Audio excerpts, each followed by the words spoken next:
যায় 1959 বিধান মাসুল্লাহ জারি করে গণমুক্তি যন্ত্রণাদের গোলাম করে রেখেছে 1969 সালে ছয় আন্দোলনের সাথে জুড়ে আমার ছেলে গুলিতে হত্যা হয়েছে 1994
এই উদ্যোগটা কেন নিলেন, কিভাবে নিলেন সেটি তো আমাদেরকে বলবেন। কারণ 7 মার্চের ভাষণ আমাদের জাতীয় অস্তিত্বের একটি প্রতীক। তো মানে এটি 7 মার্চের ভাষণ বাজানো কোনো অপরাধ না, এটি কোনো অবৈধ কাজ না। তারপরে যখন 7 মার্চের ভাষণ বাজানোর জন্য মানে ঢাকা বিশ্ববিদ্যালয়ের একজন শিক্ষার্থীকে আটক করা হয়, তখন আসলে তার প্রতিবাদ স্বরূপ আমাদেরকে রাস্তায় নামতে বাধ্য হতে হয় এবং সেই ভাষণকে বাজানো হয়। কারণ আমরা যতদিন বেঁচে থাকবো 7 মার্চের এই ভাষণ বঙ্গবন্ধুর অস্তিত্ব এদেশ থেকে মুছে ফেলা যাবে না। আচ্ছা, এবং এই ভাষণ বাজাতে যে আপনারা এখনো পর্যন্ত কি কোনো বাধার সম্মুখীন হয়েছেন কিনা? শাহবাগ থানার সামনেই কেন? কারণ শাহবাগ থানায় আমাদের শিক্ষার্থীকে আটক আছে। তার নাম কি এবং তাকে কোথা থেকে আটক করা হয়? তার নাম আসিফ সৈকত। ও হচ্ছে 4 ঘন্টায় সৈকতের সামনে হচ্ছে সাউন্ড বক্সে রেখেছিল। অনেকে স্লোগান দিচ্ছে মুজিববাদ মুর্দাবাদ, আসলে শেখ মুজিবের যেই সেটা কি একেবারে মুছে ফেলা সম্ভব? যদি মুছে ফেলা সম্ভব হতো আমি কি করে তাদের কথা বলতাম? সেটাই তো বললাম যে আমরা যতদিন বেঁচে থাকবো শেখ মুজিবের অস্তিত্ব মুছে ফেলা যাবে না। যদি আমাদের মুছে ফেলা হয় কেউ না কেউ সেটি বহন করবে। তো ওনাকে সরিয়ে দিলে আরো কেউ সেই লিগাসিটা টেনে নিয়ে যাবে। আমরা যারা মুক্তিযুদ্ধ পন্থী, আমরা যারা মুক্তিযুদ্ধকে ধারণ করি, তাদের কাছে বাংলাদেশ এবং বঙ্গবন্ধু একটি অবিচ্ছেদ্য শব্দ। আমাদের হৃদয় থেকে শেখ মুজিবকে তখন আলাদা করা যাবে না। ঠিক আছে, ধন্যবাদ। আপনার নাম পরিচয়টা একটু বলবেন। আমি শেখ তাসলিমা আফরোজ ইমি, আমি ঢাকা বিশ্ববিদ্যালয়ের সমাজবিজ্ঞান বিভাগের শিক্ষার্থী, মাস্টার্সের। আমি 2019 ডাকসুতে শান্তিনগরের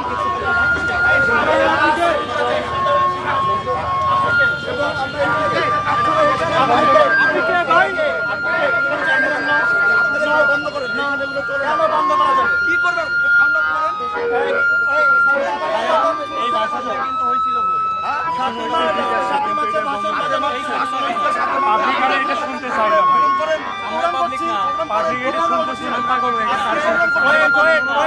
ঢাকা বিশ্ববিদ্যালয়ের আঠারোটি শিক্ষার্থী সেখানে একজন শিক্ষার্থী ফিজিক্সের সৈকত অ্যারেস্ট করা হয়েছে। তাকে কেন 7ই মার্চের ভাষণ শুধুমাত্র বাজানোর জন্য?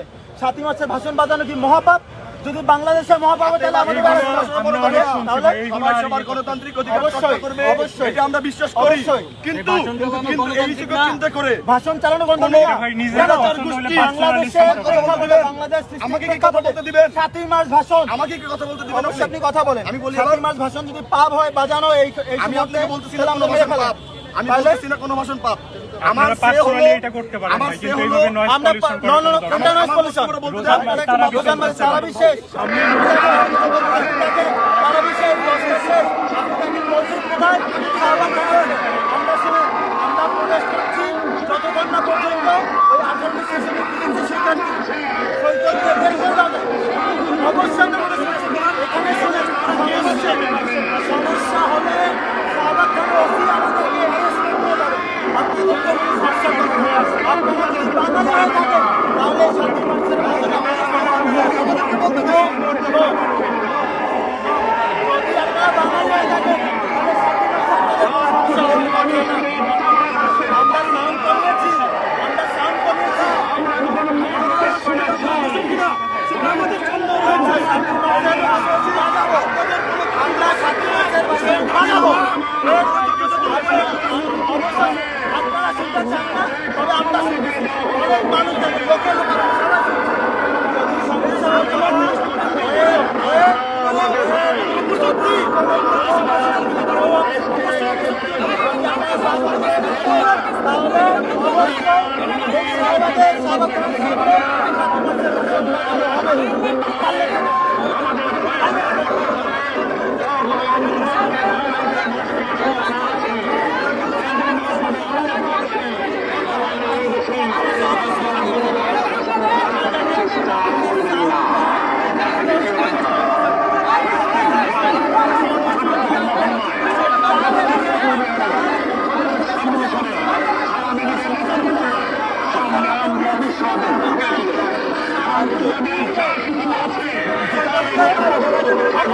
পাবে